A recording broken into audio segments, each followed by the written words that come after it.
देखो हम लोग गॉस लॉ के ऊपर बोर्ड एग्जाम के जो पीवाईक्यू थे उसे सॉल्व कर रहे हैं। तो आज की ये जो क्वेश्चन है ये पूछा गया था 2018 बोर्ड एग्जाम में। आप लोग इसे अच्छे से देखना क्योंकि ये कॉन्सेप्चुअल है बहुत ही ज़्यादा, ठीक है।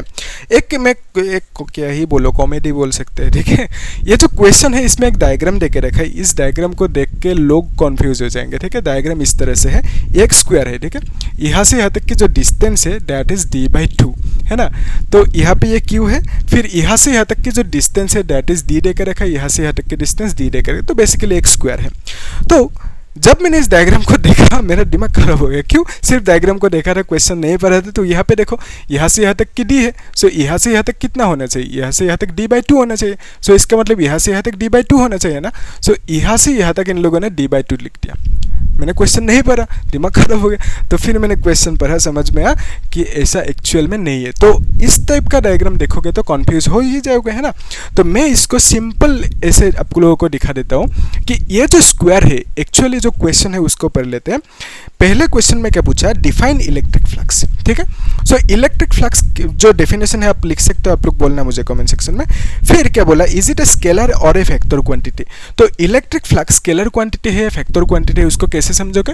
देखो, जब भी कोई दो फैक्टर्स की डॉट प्रोडक्ट लोगे, सो जो वैल्यू आएंगे that is A B cos theta होंगे, और यहाँ पे कुछ डायरेक्शन नहीं आएंगे। जब क्रॉस प्रोडक्ट लोगे तब आपको क्या मिलेंगे? ए बी साइन थीटा मिलेंगे, और साथ में एक डायरेक्शन मिलेंगे। डायरेक्शन नहीं पता, अब भी हम लोग एक यूनिट वेक्टर एन कैप लिख दिया, ठीक है। सो बेसिकली क्रॉस प्रोडक्ट करने पे डायरेक्शन मिलेंगे, and because of that cross product को हम लोग फैक्टर प्रोडक्ट भी कहते हैं, ठीक है। फैक्टर प्रोडक्ट कहते हैं ऐसे।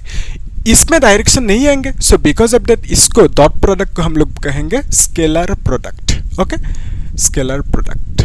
अभी देखो, जो फ्लक्स है, फ्लक्स को हम लोग कैसे लिखते हैं? Flux is equal to E vector dot A vector. So इसका मतलब ये क्या है? वो डॉट प्रोडक्ट है।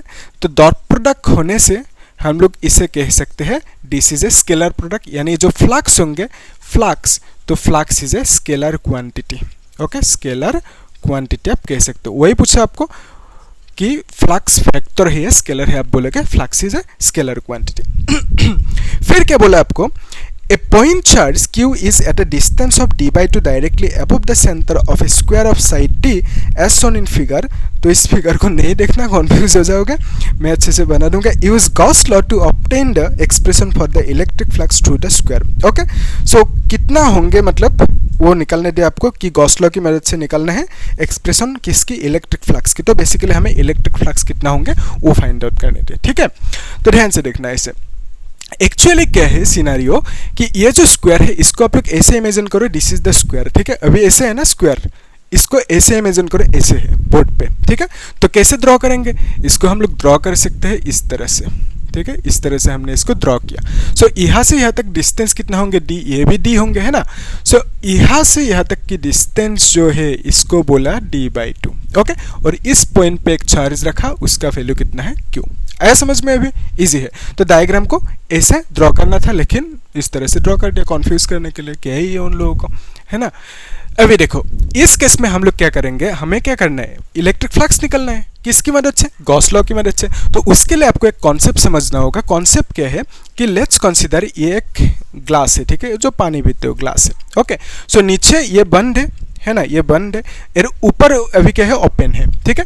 तो इस पॉइंट पे बीचों बीच यहाँ पे एक चार्ज रखा आपने। अभी इस चार्ज से इलेक्ट्रिक फील्ड निकलेंगे कि नहीं? इस तरह से इलेक्ट्रिक फील्ड निकलेंगे, है ना, चारों तरफ। तो इलेक्ट्रिक फील्ड इन सरफेसेस की थ्रू पास हो रहे हैं। सो बिकॉज ऑफ दैट यहाँ पे हमें क्या मिलेंगे? फ्लक्स मिलेंगे। क्यों? क्योंकि हमें मालूम है इलेक्ट्रिक फील्ड अगर सरफेस की थ्रू पास होंगे तो ही फ्लक्स मिलेंगे। तो यहाँ पे electric field lines are passing through this surfaces, तो बिकॉज ऑफ दैट अभी हमें यहाँ पे फ्लक्स मिलेंगे, ठीक है। सो कितना फ्लक्स मिलेंगे उसको निकालने के लिए हम लोग गॉस लॉ यूज करेंगे, that is phi is equal to charge कितना एनक्लोज्ड है, okay, enclosed divided by epsilon naught. अभी चार्ज क्या है? यहाँ पे जो ये क्यू चार्ज है, क्या ये एनक्लोज्ड है? मतलब इनसाइड है, क्लोज सरफेस एनक्लोज्ड है? नहीं है। क्यों नहीं है? क्योंकि ऊपर ओपन है ना, ग्लास जो है इसमें ओपन है ऊपर। तो बेसिकली ये चार्ज एनक्लोज्ड नहीं है। लेकिन गॉस लॉ अप्लाई करने के लिए हमें क्या चाहिए? Enclose surface. लेकिन गॉस ने कहा कोई प्रॉब्लम नहीं। क्यों? क्योंकि गॉस ने और एक हमें क्या बोलोगे प्रोविजन दिया, आप बोल सकते हो कि गॉस ने कहा कि यहाँ पे अगर क्लोज सरफेस नहीं है तो कोई दिक्कत नहीं, इमेजिन कर लो, ठीक है, सिंपल है। तो अभी हम लोग क्या करेंगे, यहाँ पे क्लोज सरफेस इमेजिन करेंगे, मतलब और एक ग्लास उसको उल्टा रख देंगे यहाँ पे, ठीक है।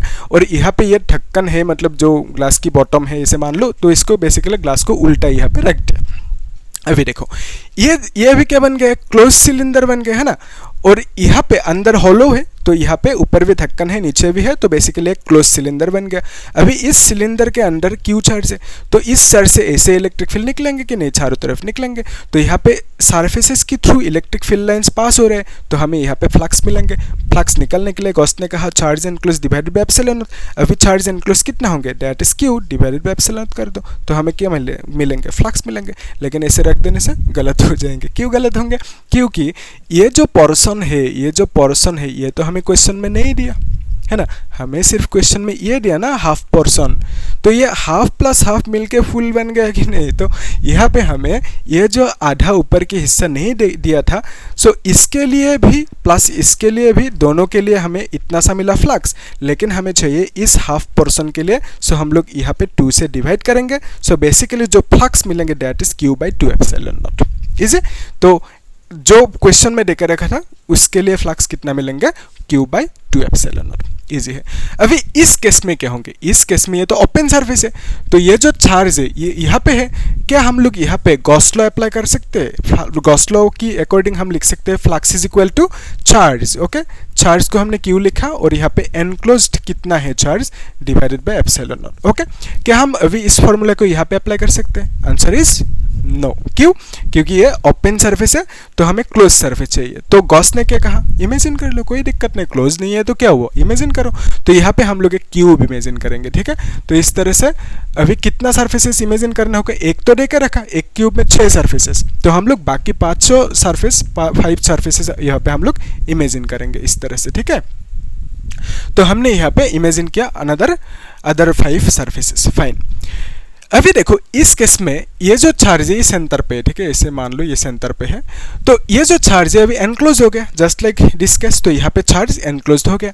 तो charge enclosed inside this box लिखना होगा ना, दैट इज कितना, क्यू लिखोगे डिवाइडेड बाय एप्सिलॉन कर दो, यहाँ तक ऐसे कर दो, आराम से गलत हो जाएंगे। क्यों गलत होंगे, क्योंकि यहाँ पे देखो ये जो चार्ज है इससे इस इलेक्ट्रिक फील्ड ऐसे निकल रहे हैं ना चारों तरफ, तो यहाँ पे 6 सरफेसेस में इलेक्ट्रिक फ्लक्स मिलेंगे, लेकिन क्वेश्चन में हमें पूछा सिर्फ एक सरफेस में कितना होंगे इलेक्ट्रिक फ्लक्स, वो पूछा।